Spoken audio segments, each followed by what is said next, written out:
শিশু রামিসা ধর্ষণ ও হত্যা মামলার রায় দিতে আগামী ৭ই জুন দিন ধার্য করেছেন আদালত।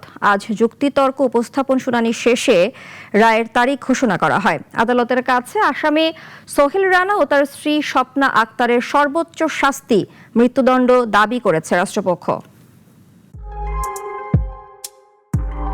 রাজধানীর পল্লবীতে ৮ বছরের শিশু রামিসাকে ধর্ষণের পর নৃশংসভাবে হত্যার ঘটনায় ১৯ দিন পর মামলার বিচারের রায় ঘোষণার দিন ধার্য করেছেন আদালত। এর আগে সকাল ৯টার দিকে মামলার প্রধান আসামি সোহেল রানা ও তার স্ত্রী স্বপ্না আক্তারকে কারাগার থেকে আদালতে আনা হয়। পরে তাদের ঢাকা দায়রা জজ আদালতের হাজতখানায় রাখা হয়। মামলায় রাষ্ট্রপক্ষ ও আসামিপক্ষের যুক্তিতর্ক শুনানি শেষে ঢাকা মহানগর শিশু সহিংসতা দমন ট্রাইব্যুনালের বিচারক মাসরুর সালেকিন আদালত আগামী ৭ জুন রায় ঘোষণার দিন ধার্য করেন।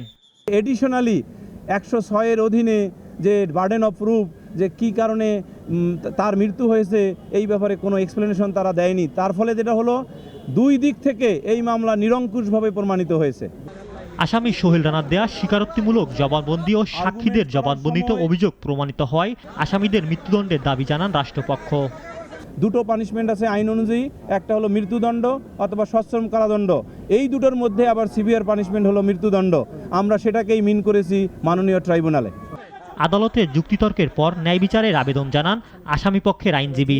আসামি নিজেই গতকালকে বিজ্ঞ আদালতে নিজেকে দোষী বলে আদালতের নিকট ক্ষমা প্রার্থনা করেছে। সেহেতু আমি বিজ্ঞ আদালতে বলেছি তার সাক্ষ্য এবং রাষ্ট্রপক্ষের সাক্ষ্য আমাদের যুক্তিতর্ক অনুযায়ী বিজ্ঞ আদালত ন্যায় বিচার যেন প্রদান করে। আদালতে মাত্র ৫ কর্মদিবসেই শেষ হতে যাচ্ছে চাঞ্চল্যকর রামিসা হত্যার মামলার বিচার কাজ, যার মধ্য দিয়ে দেশের ইতিহাসে তৈরি হতে যাচ্ছে বিরল এক দৃষ্টান্ত। ইমরান শেখ, নাগরিক, ঢাকা।